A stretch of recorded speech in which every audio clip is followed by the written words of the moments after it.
son 6 secciones.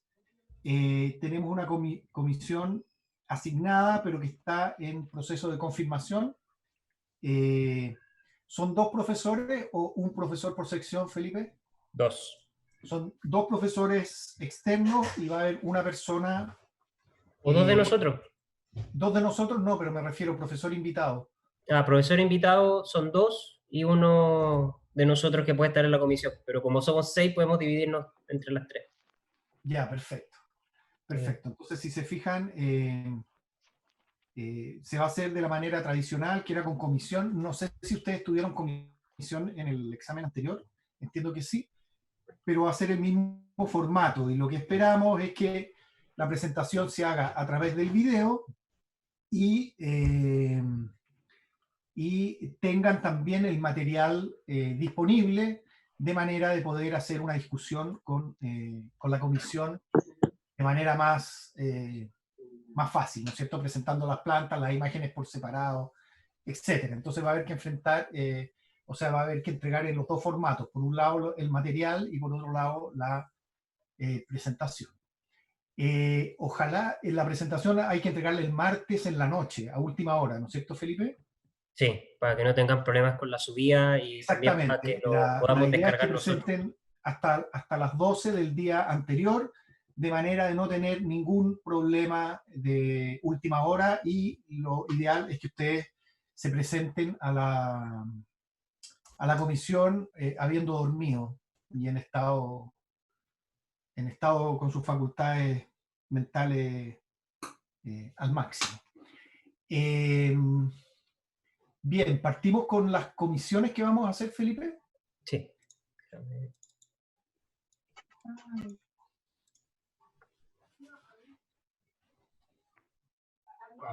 Espera, que justo hablaron.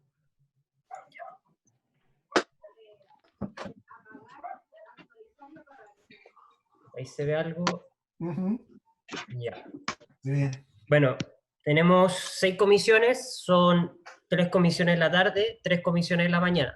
En la mañana vamos a partir a las 9 a.m., entonces hay que estar un poco antes, vamos a enviar las sesiones de Zoom. De momento tenemos comisión 1, Claudio Vázquez y Sandra Iturriaga, con esas 6 personas que tengo ahí mencionadas. Comisión 2, Enrique del Río con Alberto Contreras. Comisión 3, Patricio Mardones con Mauricio Lama.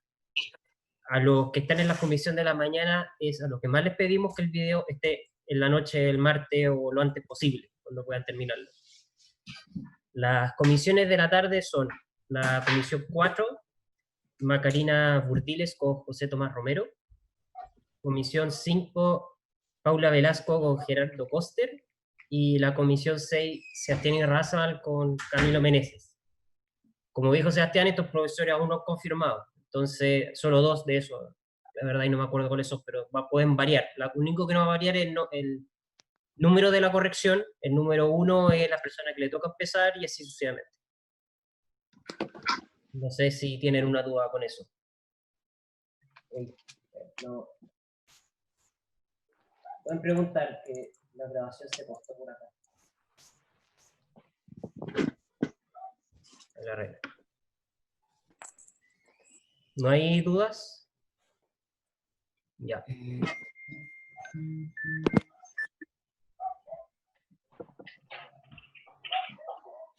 Bien.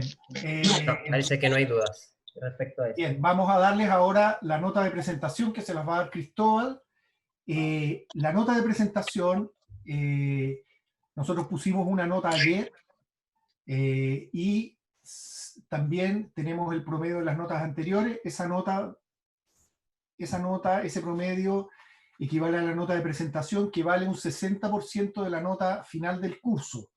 Ahora, es bien importante que sepan que la nota que pone la comisión, nosotros ponemos una nota, el taller, está la nota de presentación, la nota la nota de los 2 profesores y la nota del taller. O sea, son 3 notas que dan la nota de taller. Y esa se promedia con esta nota. Lo que sí es bien importante es que las notas de taller normalmente se disparan tanto para arriba como para abajo. durante el desarrollo del taller, tarea a tarea, nos sucede que en general las notas se empiezan a acercar y terminan todos con un promedio, terminan en un rango de 4 a 6, un Sí. rango reducido. Tienden al Y cuando, 5. ¿ah?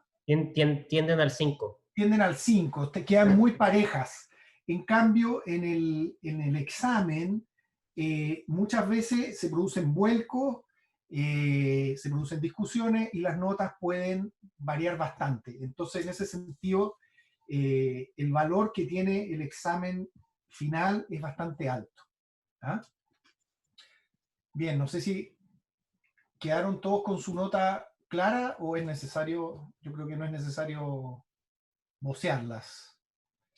Cualquier duda que tengan, Hay un entonces, tema Tengo con una duda Antonia acerca Daroch de la... y Perdón. Antonio Maino, que eso lo vamos a conversar después. Pero los demás están. Que acá. bien. Dale, dale. Cristóbal, ¿tenemos algo más que agregar de este tema? No, dale. Ya, Después lo conversamos. estoy como el ministro de Salud ahora. Sí. Bien. Lo que vamos a hacer ahora, ¿no es cierto? Les vamos, a ver, nosotros viendo revisando los trabajos de ustedes, nos parece que en general todos, y voy a ser bien enfático, todos tienen proyectos que tienen interés. O sea, no hay ningún alumno del taller que no tenga un proyecto que valga la pena, por decirlo así. No sé un poco cómo explicarlo. El trabajo que hay que hacer en esta semana y el trabajo que vamos a hacer en esta corrección son básicamente aspectos que tienen que ver con la presentación del proyecto. Y nos parece muy importante que, porque no tenemos tiempo de modificar el proyecto de manera radical, pero sí es importante establecer por parte de usted una mirada que sea propia, un punto de vista personal. Esa cuestión estamos bastante al debe en el taller. En general, lo voy a decir un poco como el taller que hacemos nosotros, no sé, como explicación, nosotros enfatizamos el aprendizaje de lo que se llama el oficio. O sea, nos interesa que ustedes sean capaces de hacer un proyecto. O sea, hay muchas cosas que nosotros les pasamos predeterminadas. Las dimensiones de la sala, las dimensiones del escenario, la altura, el volumen tiene que ser tanto. Y una serie de reglas que lo que nos permiten es de alguna manera llegar rápido al proyecto. Y les enseñamos bastantes herramientas que permiten a ustedes poder modelar, dibujar, en este caso no fue el caso, pero hacer maquetas y lograr tener las herramientas, dominar las herramientas del dibujo y de la representación que les permitan hacer un proyecto. Pero sin embargo, es importante que entiendan que ustedes tienen que de alguna manera convertirse en autores y en autoridades. Ustedes tienen que ser capaces de, así como en el cine, por ejemplo, hay un personaje que se llama el director de la película, que es el que pone su punto de vista, el que pone su mirada, el que decide, en el fondo toma las decisiones que le dan un alma o un sentido a una película determinada. O sea, esa es una cuestión que en este tipo de actividades no se pueden resumir en un protocolo. Uno no puede establecer un protocolo de proyecto y que ese proyecto resulte. O sea, que hay que hacer una serie de pasos y que esos pasos conduzcan a un resultado aceptable. En una materia como la arquitectura, esa fórmula no resulta. Y si ustedes quieren, por ejemplo, en la escuela que me tocó estudiar a mí, en cambio, el énfasis no estaba puesto en el oficio, y de hecho esa era una de las cosas que yo echaba en falta. Uno después llegaba a una oficina y uno no sabía cuestiones mínimas, o sea, del oficio, cómo se hace una escalera o puras cuestiones que uno a veces se queda detenido por, por horas, ¿no es cierto?, tratando de averiguar cómo se hacen. Sin embargo, era muy importante establecer un fundamento para el proyecto. Entonces, normalmente nosotros pasamos la mitad del semestre armando un discurso que terminaba en una serie de sentencias, observaciones, que se llamaban los fundamentos del proyecto. Y a partir de eso, uno armaba un proyecto y normalmente la discusión se centraba en lo que calzaba, cómo calzaba el discurso que uno hacía con el proyecto que uno hacía. Y esa cuestión a mí siempre me ha parecido falsa, en el sentido que los proyectos se arman de a pedazos, o sea, a veces uno parte por hacer la planta, a veces uno parte por pensar el proyecto, a veces uno parte de una observación del lugar, uno parte de muchos lugares distintos y es muy difícil establecer una secuencia mecánica entre fundamentos y el proyecto. Sin embargo, creo que en la entrega que estamos haciendo y en los videos que ustedes presentaron, falta que cada uno de ustedes establezca de alguna manera los fundamentos del proyecto. Y no quiere decir que los fundamentos del proyecto no se puedan hacer después a posteriori, o sea, después de haber hecho el proyecto. Uno supone que el fundamento, uno parte de eso y después se hace el proyecto. Entonces, va a ser importante en estos días, y sobre todo en esta corrección, que ustedes descubran qué es lo que quieren hacer y sean capaces de establecer como las directrices básicas que guían y las cuales van a permitir evaluar lo que ustedes han hecho. En ese sentido, les vamos a presentar dos memorias que tienen que ver un poco con el discurso que establece un arquitecto que es un autor de un proyecto para describirlo. En ese sentido, nos parece que las memorias que han hecho están muy descriptivas y normalmente el discurso que ustedes hagan tiene que ver con el sentido que tiene el proyecto y no tanto con la resolución del proyecto, que es lo que se ve en los dibujos. Entonces, cuando ustedes presentan, por decir, por un ejemplo, presentan el lugar, es más importante que verbalmente ustedes establezcan una cierta observación o un cierto diagnóstico del sitio o del lugar, o una cierta intención antes que una descripción más o menos obvia de lo que uno ya está viendo en la imagen. O sea, no vale la pena hablar de que Concord es una ciudad costera, por ejemplo, que es una cuestión que todos lo vamos a saber y que está establecido en los planos. Bien, voy a compartir.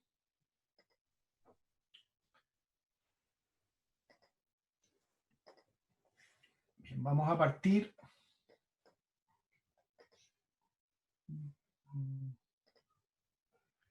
Se está viendo, ¿no?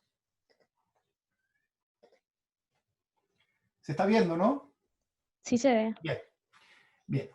Esta primera memoria es un extracto, el que le interese la puede buscar en internet, es un extracto de la memoria del concurso del Cursal, que era un sitio en San Sebastián, un proyecto internacional que ganó Rafael Moneo, de un edificio, de un gran auditorio para la ciudad del País Vasco. Bien, voy a leer. Suelen memorias como esta justificar, pucha, justo me tapa, espérenme.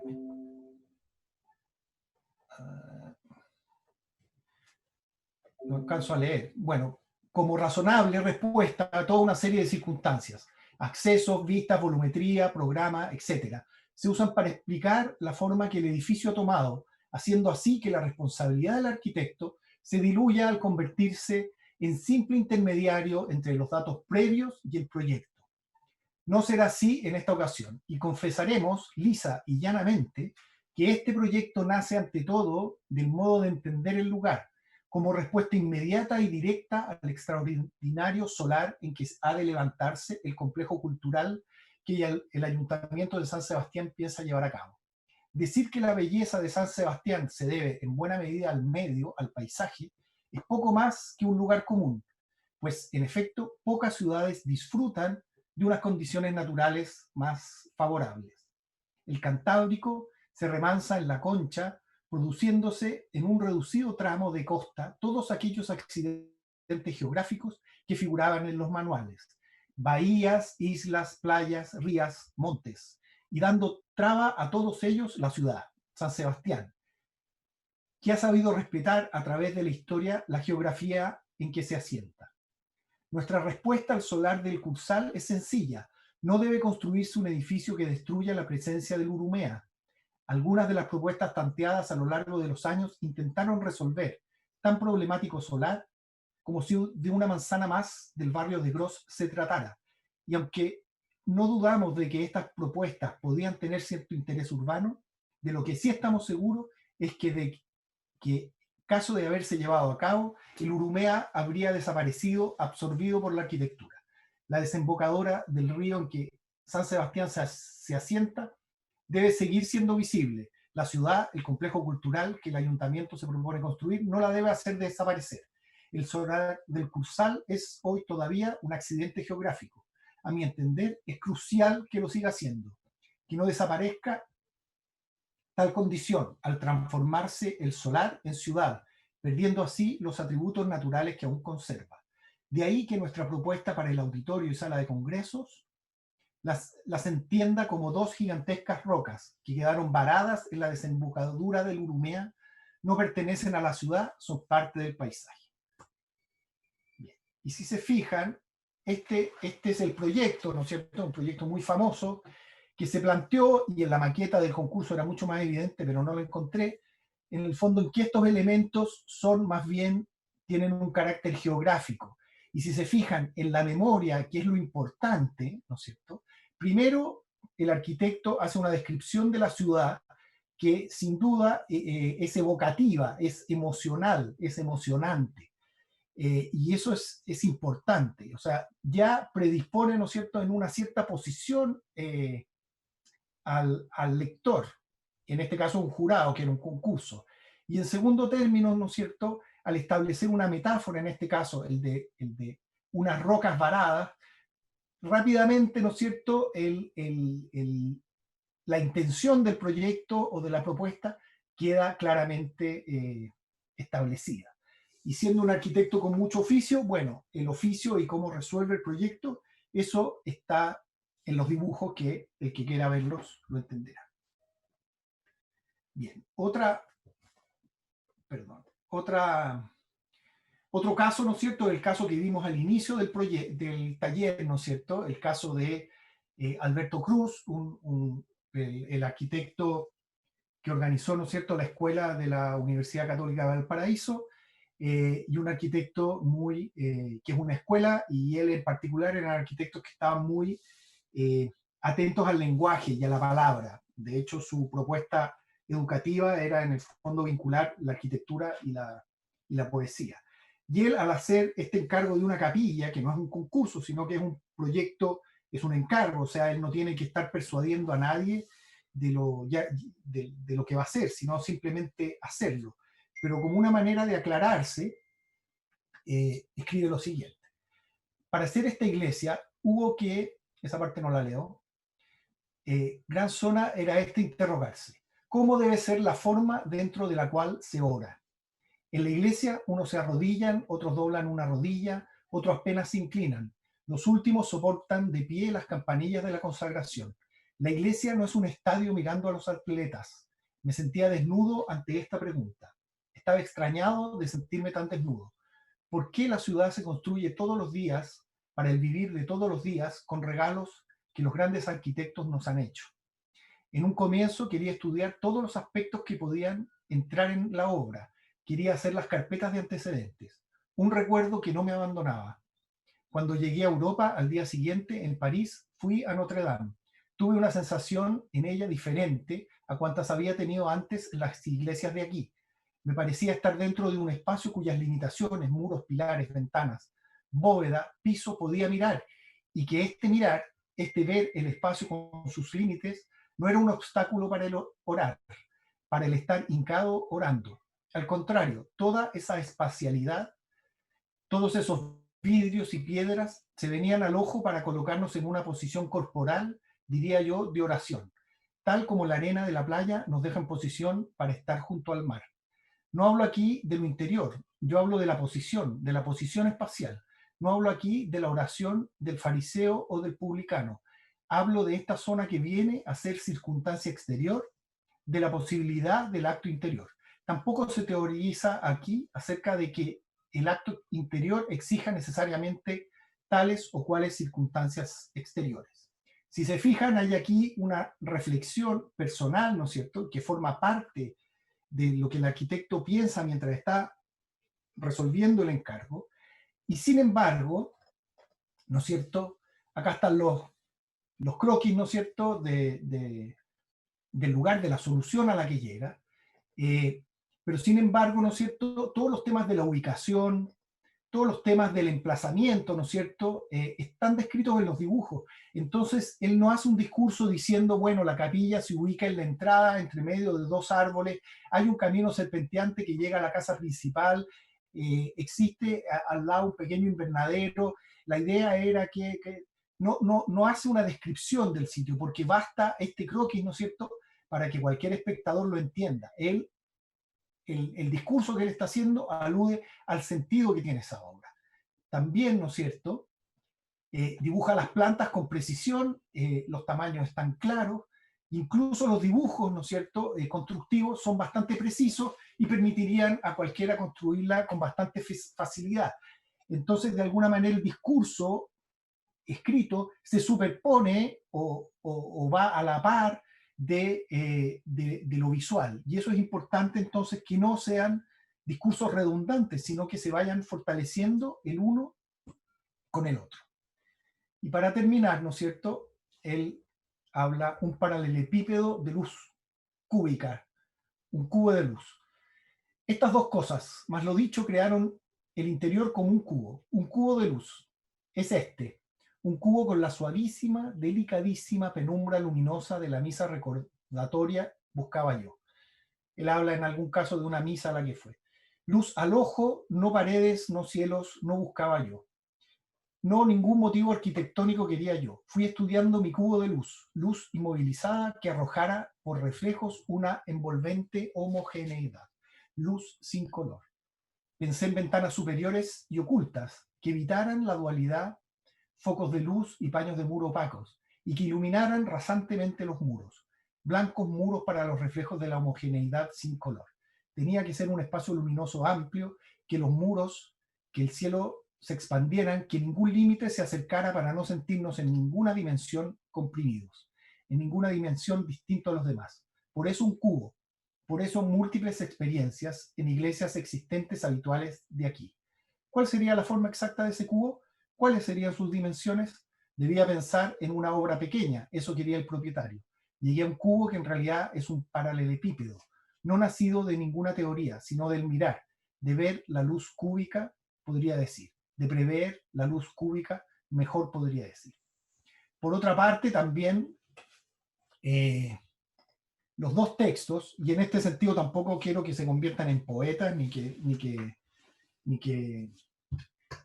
agarren mucha papa, cuidado también en eso, pero sí es importante, si se fijan, los dos arquitectos aluden o de alguna manera al sentido, dan cuenta del sentido que tiene la obra. Uno al explicar, al hacer una metáfora en el sentido de la obra como un accidente geográfico, y el otro, ¿no es cierto?, hablando de su experiencia personal y de una búsqueda de una luz, ¿no es cierto?, que termina siendo lo que resuelve las inquietudes personales por un lado, pero por otra parte también el encargo. No sé si tienen alguna pregunta o quieran complementar algo los profesores del taller.